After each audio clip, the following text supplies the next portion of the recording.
बिस्मिल्लाहिर्रहमानिर्रहीम। अच्छा जी, lecture number 13 है। इसमें ऑर्थोगोनल सरफेस है।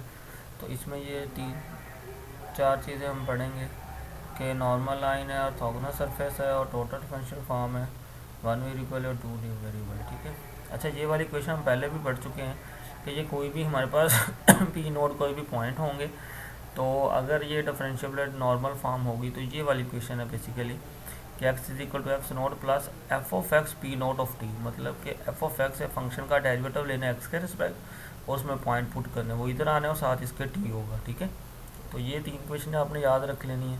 फिर नेक्स्ट कह रहा है ये उसने यही एक्सप्लेन किया हुआ है कि F of X means that the function is partially differentiable with respect to X and F X P naught means that the function is partially differentiable with respect to X at the point. ये उसने बताया हुआ है कि F X of P naught का ये सारे का बेसिकली मतलब क्या बनता है। इसी तरीके से वाई और जी का भी ये बताया हुआ है। अच्छा, नेक्स्ट देखें, वही एग्जांपल फिर आगे ये हमने पहले भी की है। अब वो हमें कह रहा है जी find the equation of the tangent plane and normal to the surface. अच्छा, मैंने आपको पिछले लेक्चर में बताया था, इधर भी बता रहा हूँ कि ये जो लेक्चर है ना 12 और 13, इसमें ये जो क्वेश्चन है ना जो मिक्स होती हैं, मतलब कि पता ही नहीं चलता इंसान को कौन सी कहाँ पे लगानी है। ये मतलब इसलिए मैं आपको बार बार कह रहा हूँ कि आपने एक पेज के ऊपर ना इन सारी क्वेश्चंस को ना लिख लेना है अलग अलग से, कि जी इक्वेशन ऑफ टेंजेंट को अलग लिख लेना है, नॉर्मल को अलग लिख लेना है, ताकि ना ये मिक्स ना हो। ठीक है। अब ये पुरानी क्वेश्चन ये जो हमने पिछले लेक्चर में भी इसकी एग्जाम्पल की है कि equation of the tangent plane to the surface, ये बेसिकली क्या होती है। ये इक्वेशन ये होती है कि F X P naught of this इधर आता है, फिर इधर हम लिखते हैं एक्स माइनस एक्स नोट, इधर आता है F Y of P naught, मतलब फंक्शन का डेरिवेटिव वाई के रेस्पेक्ट पी नोट वो इधर आता है, और इधर हम लिखते हैं वाई माइनस वाई नोट। ये वो वाली इक्वेशन है। तो सबसे पहले उसी तरीके से क्या किया है कि ये फंक्शन है, इसका डेरिवेटिव लिया एक्स के रिस्पेक्ट। तो ये हम पहले काफ़ी दफ़ा पार्शियल डेरिवेटिव कर चुके हैं, तो ये आपको मतलब अंडरस्टैंड करना चाहिए कि फंक्शन सारे का डेरिवेटिव हम जब एक्स के रिस्पेक्ट लेंगे, तो इसमें भी एक्स नहीं है, इसमें भी नहीं, इसमें नहीं, इन सब का तो हो जाएगा ज़ीरो, तो सिर्फ एक्स के बच्चे किसका हो जाएगा 2x।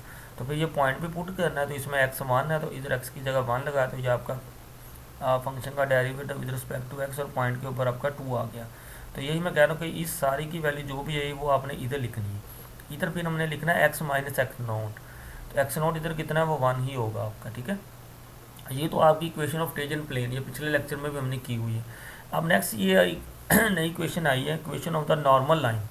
अब ये बेसिकली क्वेश्चन पता क्या होगी, ये ऊपर वाली ही क्वेश्चन है, थोड़ी सी इसमें चेंज है, मतलब एक्स माइनस एक्स नोट ऊपर आएगा, इधर आएगा वाई माइनस वाई नोट, इधर आएगा जी माइनस जी नोट। ठीक है।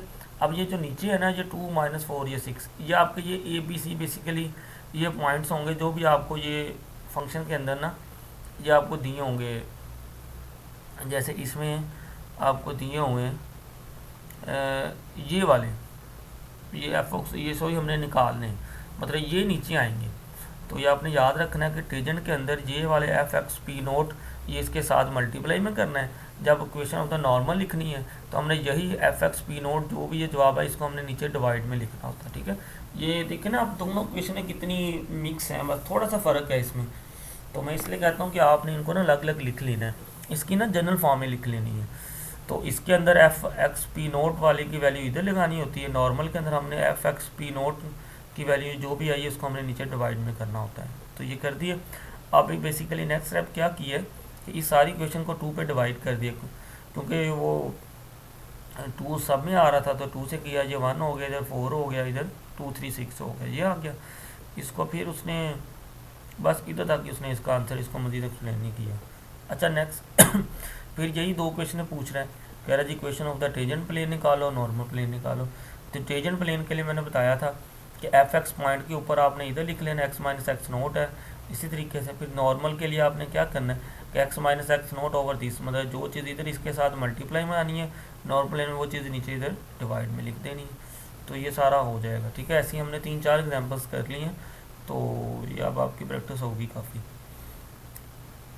एक और उसने एग्जांपल दे दिया, जी दे दिया है, तो ये आपने function F X F Y ले लेना, ये पॉइंट्स भी दे दिया हुआ है इनके ऊपर, तो ये आपने कर लेना खुद ही। नॉर्मल प्लेन के लिए equation of the tangent plane is equal to given by this है, तो नॉर्मल लाइन हैज़ इक्वेशंस। तो ये नॉर्मल लाइन की इक्वेशंस को हम ऐसे भी लिख सकते हैं, ये ऊपर हमने पढ़ा हुआ है, ये वाली इक्वेशन है बेसिकली, ये वाली ये वाली ठीक है, ये वाली है कि x is equal to X naught plus F X P naught of T. तो ये वाली क्वेश्चन वो नीचे उसने इधर बनाई हुई नॉर्मल लाइन की कि x is equal to X naught plus F of X point is equal to T, ये वाली। ठीक है, बस क्वेश्चन आप याद रख लें, इसमें और कोई मसला नहीं है। ये ऑर्थोगोनल सरफेस आ गई है, कहता है जी two surface are said to be orthogonal at a point of the intersection if the normal side the point orthogonal to side इंटर। सीधी सी बात है कि दो सरफेस ऑर्थोगोनली कब होंगी, जब वो दोनों एक दूसरे पर परपेंडिकुलर ही होंगी। ऑर्थोगोनल, नॉर्मल, परपेंडिकुलर, ये तीनों एक ही बातें होती हैं, बस वर्ड डिफरेंट डिफरेंट यूज़ करते हैं। तो ये उसने कंडीशन बताई हुई है कि जी ऑर्थोगोनल सरफेस कब होगी कि आपके पास कोई ना कोई फंक्शन दिया होगा एफ और एक दिया होगा जी, तो आपने सबसे पहले उसके डेरिवेटिव लेने F X F Y F G. फिर कह रहा है कि इसी तरीके से आपने जी वाले फंक्शन के भी डेरिवेटिव लेने, और फिर कहता है उन दोनों को आपने कर देना मल्टीप्लाई। मतलब एक फंक्शन आपको एफ दिया होगा, एक आपको फंक्शन जी दिया होगा, और दोनों के आपने डेरिवेटिव ले लेने कि एफ का पहले एक्स के रिस्पेक्ट वाई के जी के, फिर इस तरीके से जी वाले का भी।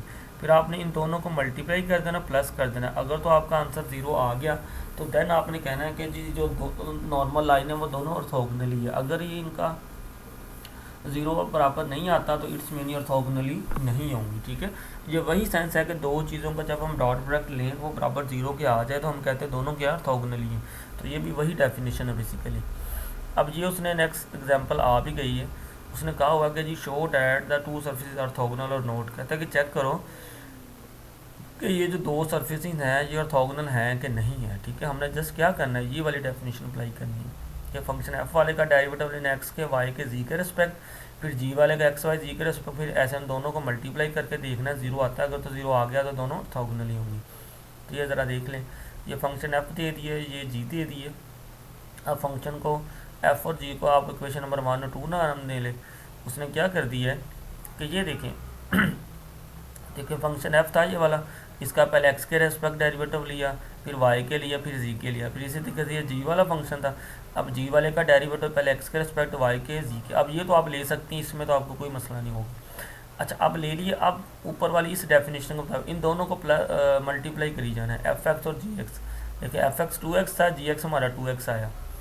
ठीक है, फिर इसी तरीके से ये एफ वाई और जी वाई इन दोनों को भी मल्टीप्लाई कर देना है, फिर एफ जी और जी जी इन दोनों को भी मल्टीप्लाई कर देना है। देखिए इन सब को मल्टीप्लाई किया है, मल्टीप्लाई करके ये सॉल्व करके ये हमारे पास बेसिकली इधर आ रहा था एक्स के प्लस वाई स्केयर आ गया था, ये इक्वेशन बन गई थी ये वाली इन सब की कीमतें लगा के। तो उसने फिर किया क्या है कि ये जो X square plus Y square है ना, इसकी वैल्यू कैसे निकाली है। उसने किया जी इन दोनों क्वेश्चनों को कहता है जमा कर दें। देखिए जब इन दोनों क्वेश्चनों को हम जमा कर देंगे तो एक्स स्केयर जमा वाई स्केयर, दूसरी तरफ आप इन दोनों को भी जमा करेंगे तो ये हमारे पास वैल्यू आ जाएगी 60/जी। तो इसी तरीके से जी की वैल्यू उसने निकाली हुई है, फिर जी की वैल्यू आ जाएगी इधर से 1/4 है। तो जब आपने इन दोनों को मल्टीप्लाई करना है, जहाँ पे एक्स के जमा वाई स्केयर आएगा वहाँ पे आपने ये लगा देनी है, जहाँ पे जी आएगा वहाँ पे आपने 1/4 लगा देनी, जैसे ये उसने लगाई हुई है। इनको हल करेंगे तो देखें यूजिंग 3 जे इसने कहा हुआ है, तो आपका जवाब क्या आ गया, 0 आ गया। फिर कह रहे हैं since they satisfy the condition orthogonally so they are orthogonal. ठीक हो गया जी। ये जो चीज़ है ना, आपने जस्ट पहले तो यही काम करना है, इनको जब बेसिकली आपने मल्टीप्लाई करना है ना, इनको भी मल्टीप्लाई करना है, इसको भी मल्टीप्लाई करना है, तो आपके पास क्वेश्चन है इस किस्म की आ जाएगी। उसमें दो चीज़ें आएंगी, एक्स के जमा वाई स्केयर और जी। तो एक्स के जमा वाई स्केयर की वैल्यू, जी की वैल्यू वो उसने कैसे निकाली हुई है कि इन दोनों क्वेश्चन को जमा कर दें। जब इन दोनों को जमा कर देंगे ना तो आपके पास इनकी भी वैल्यू निकल आएगी और जी की भी निकल आएगी। ये एक स्टेप आपने देख लेना। अच्छा जी नेक्स्ट है जी डिफरेंस। आप देखो ना इधर फंक्शन कोई भी दे दे, फंक्शन ये एफ कोई भी दे दे, जी कोई भी दे दे, आपने बेसिक कंसेप्ट आपने ये याद रखना है कि जी मैंने इन दोनों का डेरिवेटिव लेके आपस में मल्टीप्लाई करके जमा करना है और जवाब ज़ीरो आना चाहिए। अगर तो जवाब ज़ीरो नहीं आता तो फिर ये ऑर्थोगोनली नहीं होंगे, लेकिन अगर ज़ीरो आ जाता है तो फिर ये ऑर्थोगोनली होंगे। ठीक है जी। अच्छा नेक्स्ट है जी डिफरेंशियल ऑफ अ फंक्शन है। डिफरेंशियल ऑफ अ फंक्शन में जस्ट क्या करना होता है, ये एक ना फ़र्क होता है, एक होता है डेरिवेटिव ऑफ अ फंक्शन, एक होता है differential of a function. Differential of a function में हमने जस्ट क्या करना होता है, ये जैसे एक फंक्शन दे दिया, इसका डिफरेंशियल क्या होगा, F dash of x D x. इसकी मैं एक सादा सी एग्जांपल देता हूँ कि जैसे हमारे पास अगर वेरिएबल एक्स हो, एक्स का जब हमने डेरिवेटिव लेना है तो डेरिवेटिव बेसिकली लिखा जाता है D divide by D x, कि डी ओवर डी एक्स होता है ना। तो एक्स का जब हम डेरिवेटिव लेंगे तो वो डी ओवर डी एक्स वो तो हो जाता है डी एक्स बटा डी एक्स 1 हो जाता है, मतलब एक्स का डेरिवेटिव हो जाता है 1। लेकिन जब हम x का डिफरेंशियल लेंगे तो डिफरेंशियल बेसिकली होता है वो d के साथ आना होता है, अकेला d होता है, तो x का डिफरेंशियल हमारे पास आ जाता है dx। तो यही फ़र्क होता है डेरिवेटिव और डिफरेंशियल में। तो ये उसने बताया हुआ है कि dx is the differential of x as the same actual change in x। तो ये आपने याद रखना है कि dx हमेशा डेल्टा x के बराबर होता है। Differential of y approximate change in the y value function, मतलब ये जो डेल्टा y होगा ये y फंक्शन के अंदर चेंज होगी, डेल्टा x जो होगा वो x वाले फंक्शन के अंदर चेंज होगी। ये उसने रिलेशन बताया हुआ है कि ये इधर से हमें शो हो जाएगा कि डेल्टा x और dx ये दोनों बराबर होते हैं, dy और डेल्टा y बराबर नहीं होते हैं, क्योंकि इनका डिस्टेंस कर्व से ज़्यादा होता है। तो ये आपने बेसिकली ये स्टेप याद रख लेने। अब हमने करना क्या है, अब हमने बेसिकली इसमें ये करना है कि ये फंक्शन आपको एफ ऑफ एक्स दे दिए, आपने x भी दे दिया, उसने dx भी दे दिया, डेल्टा x भी दे दिया। अब उसने कहा जी इसको ना डिफरेंशिएट करें, तो आपने सबसे पहले क्या करना है कि इसमें चेंज कर देनी है। ये एफ ऑफ एक्स फंक्शन है ना, आपने इसको y के इक्वल ले लेना है। सबसे पहला काम तो ये करना है, आपने लिखना है y is equal to X under root. अच्छा, इसमें स्टेप होता है, पहला स्टेप आपने ये करना होता है कि जहाँ पे y आ रहा है y में आपने जमा कर देना डेल्टा y, जहाँ पे x आ रहा है वहाँ पे आपने x में जमा कर देना डेल्टा x। इसमें ना उसने ये स्टेप इकट्ठा कर दिया है, दो स्टेप उसने इधर ना छोड़े हुए हैं, वो आपको मैं बता रहा हूँ कि आपने सबसे पहले क्या करना है। बेसिकली इस क्वेश्चन में उसने ना दो चीज़ें पूछी हैं, एक उसने पूछा जी dy डेल्टा y निकालो, और दूसरा उसने पूछा हुआ है कि जी डिफरेंशियल ले पॉइंट के ऊपर। तो आपने स्टेप क्या करना है वो मुझे याद नहीं रहा, मैंने वरना मैं साइड पे आपको कर देता, लेकिन आप सुन लें। सबसे पहले आपने क्या करना है कि F of X is equal to X under root दिया, आपने फंक्शन को हम y लिख सकते हैं, आपने सबसे पहले लिखना है कि y is equal to X under root लिख दिया। फिर y जहाँ पे आएगा y में आपने जमा कर देना डेल्टा y, जहाँ पे x आएगा तो x में जमा कर देना, जैसे ये किया हुआ है। इधर आपने कर देना x जमा डेल्टा x, दूसरे वाले इस साइड पे आपने बेसिकली करना है y प्लस डेल्टा y कर दिया। फिर उससे अगला स्टेप क्या होना कि y जो इधर प्लस किया होना ना, y को इधर आके आपने माइनस कर देना है, ऐसे आपने लिखना है माइनस y। फिर y की जो वैल्यू है वो आपको पता है एक्स अंडर, वो आपने इधर लगा देनी है। उसने ना ये दो स्टेप छोड़े हुए हैं, वो डायरेक्ट उसने ये डेल्टा y इक्वल ये वाला कर दिया, तो आपने वो दो तीन स्टेप कर लेने, ठीक है। ना समझ आया मुझे बताना, मैं आपको वो उस पर सोल्व करके भेज दूंगा, ठीक है। फिर क्या किया है कि ये कीमतें आपको ऊपर दी हुई थी उसने लगा दी हैं कि x की कीमत उसने दी हुई थी, डेल्टा x की भी दी हुई है, और ये कीमतें लगा के इसको अंडर रूट से सॉल्व कर लिया, ठीक है। तो अब नेक्स्ट है जी y is equal to X under root है, तो हमने इसका डिफरेंशियल लेना है। तो ये आपको मैंने बताया था कि डेरिवेटिव लेने का तरीका क्या होता है, कि ये तो मैंने बताया था एक दो तरीके हैं। y के ऊपर जजर आ गया ना, पहला तरीका तो ये होता है कि पावर शुरू में ले लें, मतलब जजर को लिख सकते हैं 1/2, तो 1/2 पावर शुरू में ले लें, पावर में से कम कर दें, उसको सोल्व कर लें, वो नीचे नेगेटिव में जाके ये ऐसे ही बन जाता है। लेकिन दूसरा मैंने आपको एक इसका शॉर्टकट तरीका बताया था कि जिसका भी आपने डेरिवेटिव लेना है जजर वाले फंक्शन का, कि जजर के अंदर कोई भी फंक्शन आ जाए तो आपने क्या करना है, आपने 1/2 लिख के वो सारा वैसे लिख देना है जैसे लिख दी। फिर जो जजर के अंदर आ रहा है उसका डेरिवेटिव लेना है, वो एक्स का तो 1 हो जाता है, इसलिए ऐसे आ गया, ठीक हो गया जी। फिर उसने क्या किया, बेसिकली हमने dy मालूम करना था, तो dx इधर डिवाइड हो रहा था, उधर आके हमने dx मल्टीप्लाई कर दिया। अब इसमें सबकी कीमतें लगा दी, ऊपर हमें दी हुई हैं कि x की भी कीमत दी हुई है, ऊपर dx की भी दी हुई है, dx और डेल्टा x दोनों बराबर होते हैं, इसलिए वो वही यूज़ हो गई। ये आ गई। बेसिकली इस क्वेश्चन में हमने दो चीज़ें फाइंड की हैं, एक हमने मालूम किया डेल्टा y और एक हमने मालूम किया है dy, ठीक है।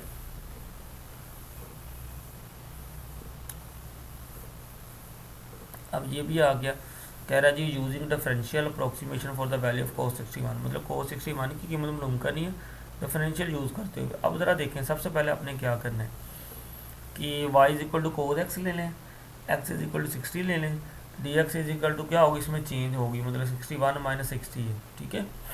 ये हो सकता है आपको ये चीज़ें गिवन भी हो, नहीं भी गिवन है, आपको इसने बना लेना है, ठीक है। तो बेसिकली ये इधर से ये काम स्टार्ट होना है आपका कि y is equal to cos x से पहला स्टेप जैसे मैंने बताया था कि दोनों तरफ आपने इंक्रीमेंट करना होता है, जहाँ पे y आ रहा है वहाँ पे y प्लस डेल्टा y, जहाँ पे x आ रहा है x प्लस डेल्टा x, तो ये कर दिए। तो अब ऊपर हमने बनाया हुआ है कि जी ये 61 को एक्सप्लेन करना है ना, तो हमें पता है कि 61 को कैसे कर सकते हैं, 61 माइनस 60 dx से होती है चेंज इसमें, तो x है ना, x 60 है, तो dx हमने ले लिया 61, इसमें से चेंज है, तो 61 माइनस 60 करेंगे तो 1 डिग्री आ जाएगा। तो x की जगह पे ये 60 लगा दिया, dx की जगह पे 1 लगा दिया, इसको सोल्व कर लिया, इसमें ये कीमतें लगा दी, कैलकुलेटर से ये सोल्व हुई। ये वैसे फजूल से क्वेश्चन ये आते नहीं होते, इनको जस्ट आपने देख लेना है।